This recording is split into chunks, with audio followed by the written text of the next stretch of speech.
Good morning, darlings. I am currently getting ready here in the suburbs. We're going on a little bit of a trip today. We are going to a museum because Andreas, he has collabed with an artist to make this huge piece of art that I'm gonna show you. I also wanted to make this video all about spiritual art. Spiritual art has had like is a major trend here in Denmark at the moment. Spiritual art has been out of the picture for many years. It has just been really corny, really unpopular for a very long time, and now it is coming back because the major museums are having big exhibitions where the main theme is spiritual art. Art has always been something that's been a huge part of our culture here. It is in Europe and it has been in Europe for centuries. By the way, I hope the audio and the lighting and everything is okay. You know, it's early in the morning, so it is what it is, and I'm getting ready at the moment. I wanted to take this opportunity to show you a little bit about what I do and what we do besides crystals. Andreas and I were both designers, so a lot of our work is about art and design. When I went to school, like in the 7th, 8th and 9th grade, I didn't enjoy going to school.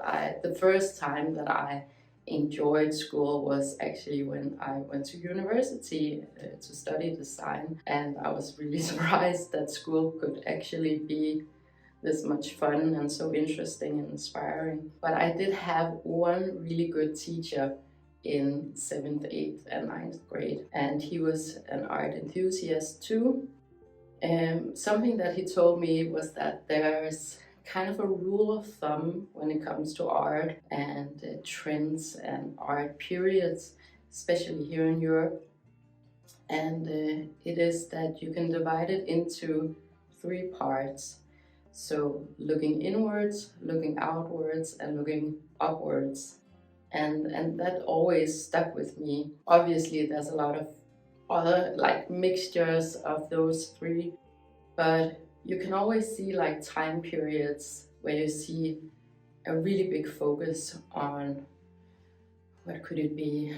Like if it was inwards, it would be something like portrait paintings, it would be sculptures, Greek sculptures, Roman sculptures, like celebrity individuals and kings and queens and royalty. It could also be something more psychological. Looking outwards, it would be a time period where it would be mostly big landscape paintings. It could be boats, paintings of boats. And then there's something like looking upwards, like spiritual art. That's where you have big murals of the gods.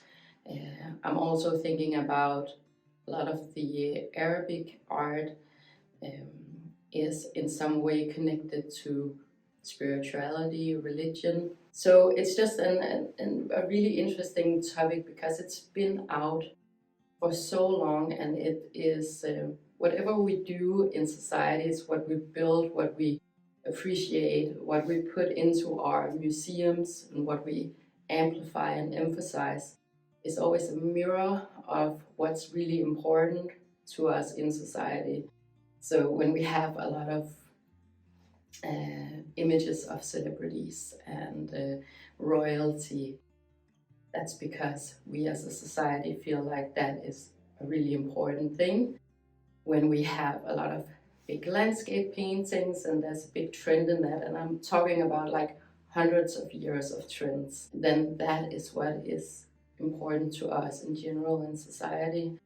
And now we're kind of moving back to a time period where it's more about looking upwards. But in any case, today we are going to see this big art piece that Andreas collaborated with a wonderful artist. His name is BRANDT. He's a very popular artist here in Denmark, He has worked a lot with gender topics in the past, with trauma, pretty much a political artist too, which I very much appreciate. But this is more of a spiritual type of art piece, and we haven't seen it yet, so we are super excited to actually see it in real life. And then I have some other museums when we get back to Copenhagen where I want to show you what the museums are doing at the moment, because that is really interesting. The museum that we're going to is in a town named Ikast. The name of the museum that we're going to today is Kunstpakhus, Art Warehouse in English. And I really hope that we're going to work a lot more with this particular museum. So I think that was all for the intro today. I know it's not the best light, it is early in the morning, so please bear with me. And also the audio is probably not the best, but I promise you it's gonna get better later in the video.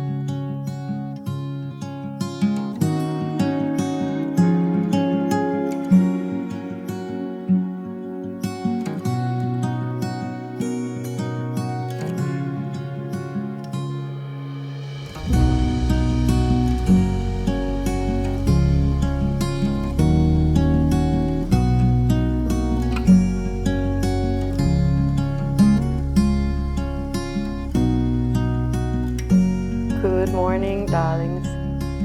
It's the next day, and today we are going to yet another exhibition. This time it's going to be at a huge museum here in the suburbs of Denmark. It's called AROS, and I'll leave a link for it in the description below. So the exhibition yesterday was amazing, of course. It definitely had this very spiritual undertone to it. It's always interesting in art to see how different artists channel things like spirituality. I think we're gonna hear a lot more about artists who channel art, or who's willing to come out of the closet and tell everybody that they're channeling art. Religion has been out of the picture for a really long time, especially in the more mainstream lane of art. Of course, there are always small trends and currents and build up, but it's been a very long time. I don't think I have ever seen big museums like the one that we're going to today with a big theme of spirituality.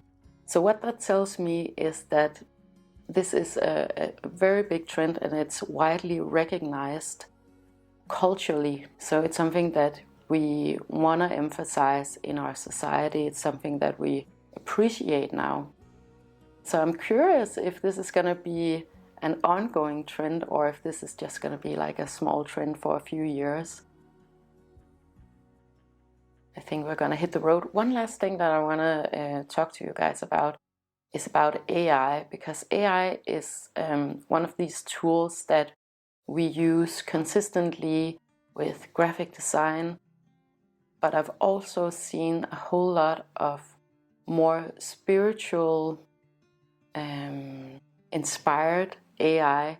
So there's a lot of things about AI that's problematic, of course. Also about I'll talk about it in another video, because today it's just going to be about the art. But if you want to check out something really interesting in regards to AI and spirituality, you should go and check out Ezekiel's Angels. It's a biblical story about, or several biblical stories about Ezekiel's visions of angels. And this is where AI becomes really interesting, in my opinion. If I can, I will try to leave a link for it in the description below. But I'll also show you some of the images that we have worked with, because the interesting thing about AI is that it is so far, it's such an extensive tool to work with. You can literally make human faces with little hairs and pores and all the details, and you would absolutely think that this is an actual person. There are no limits to what AI can make into an image, which of course has some problematic things ingrained to it. But there are also so many more possibilities, ways of visualizing, for example, spirituality. So I think we're going to see a lot more of the link between AI and spirituality. And I'm here for it. I think it's so interesting, and it's a completely new and different tool to work with as a designer and as an artist. Now we are about to get going, so I'll see you at the museum.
Good evening, darlings. We are back home after a long day at the museum.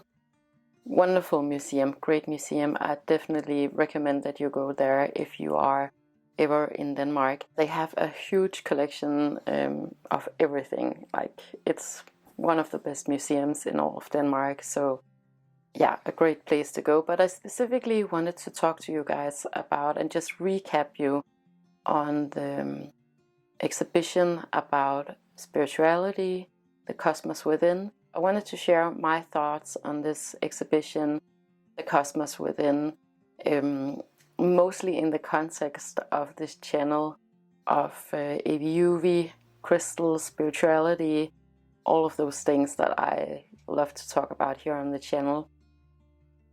So I was really curious about this exhibition because, like I said, it's one of the few times that I have seen spirituality in a more mainstream, recognized kind of forum, if that makes sense. Like, it's recognized by a cultural institution. Spirituality has been so untrendy for so long, culturally, especially in the broader institutions at the museums. Yeah, so it's just not been cool, it's not been trendy. It hasn't really been anything that anybody wanted to discuss or talk about in an open forum.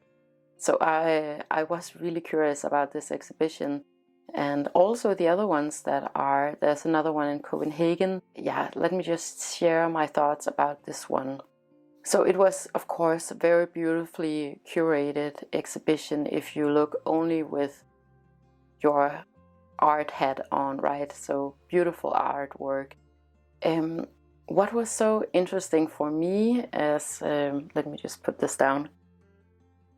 What was so interesting for me as a designer and an art enthusiast, but also as a very spiritual person, was how spirituality was interpreted in this exhibition, how it was curated, because it has a certain look, and it's the same look that I see over and over again anytime that I see spirituality being translated into something a little bit more commercial and a little bit more mainstream these days. Of course, religious art was super mainstream a long time ago, especially here in Europe. You know, we have big monuments, big churches, big paintings.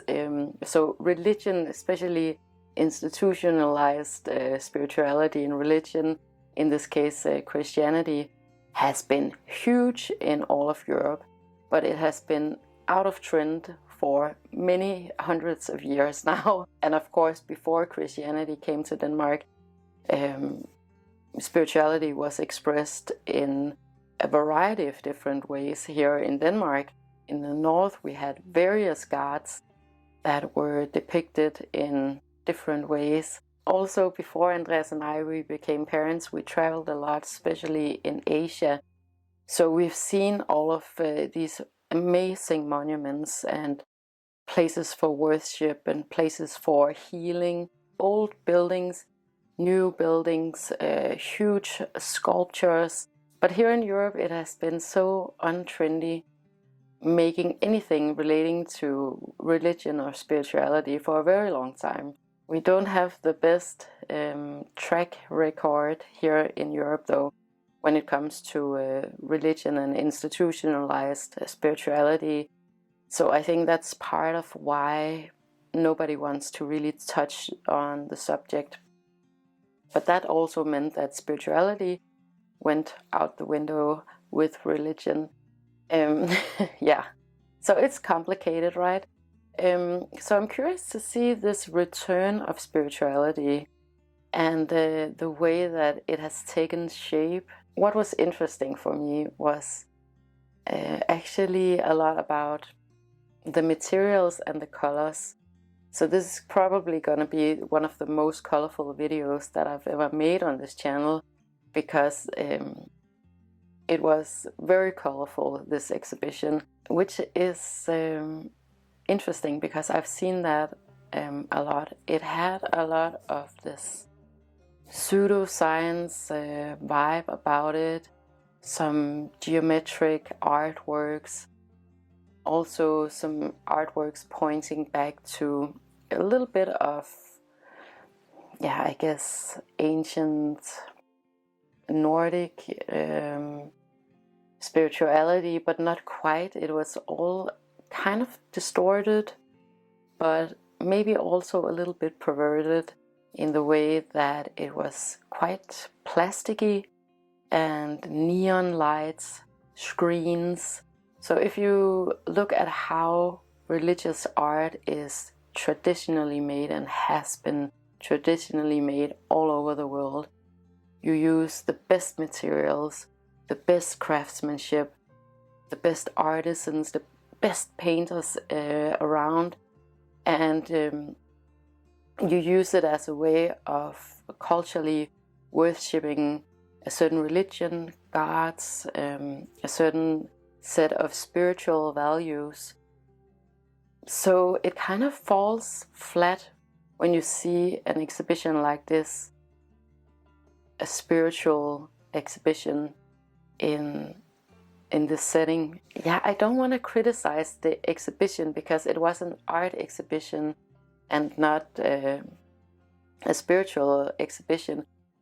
But I did see the same problem or complication that I see all around in spirituality, and that is that spirituality currently is being very cheap, meaning it's cheap materials, it's artificial materials, it's very little craftsmanship, And I think that's interesting, right? That we have these neon gods and all of this plastic. So that's what I mean when I say it's a little bit perverted in terms of spirituality. For example, here in Denmark, back in the days, back when we had the Nordic religions, we didn't have a lot of fine materials. We had very humble materials, wood materials, but then the religious pursuit would be expressed through craftsmanship, for example, of sculptures made out of wood depicting our gods and big beautiful churches and places of worship and healing, landscapes that were made in a certain way. And I want to show you another exhibition because I think it's going to be the same thing with that exhibition. It's another one in Copenhagen I'm going to show you in another video. It's very much neon colors. It is a little bit, I guess, theatrical, kind of the same issue that I take with the neo-hippie movement. It's almost like a caricature of spirituality. And again, I'm not criticizing this exhibition or this museum. I think you should go and see it for sure if you're in town. But I think it's really interesting how distorted religion, spirituality has become here in Europe throughout the years. We have this other religion here, which is called money, capitalism. That's what we worship now. So we build big monuments and buildings in the name of capitalism, right? We have the best craftsmanship and architects to create these buildings. And once upon a time, it wasn't like that. It was the best of the best was reserved for spirituality. So I'm super curious, and I hope it's going to be in my lifetime that I'm going to see the return of that, because of course everything loops around. That's the thing about trends.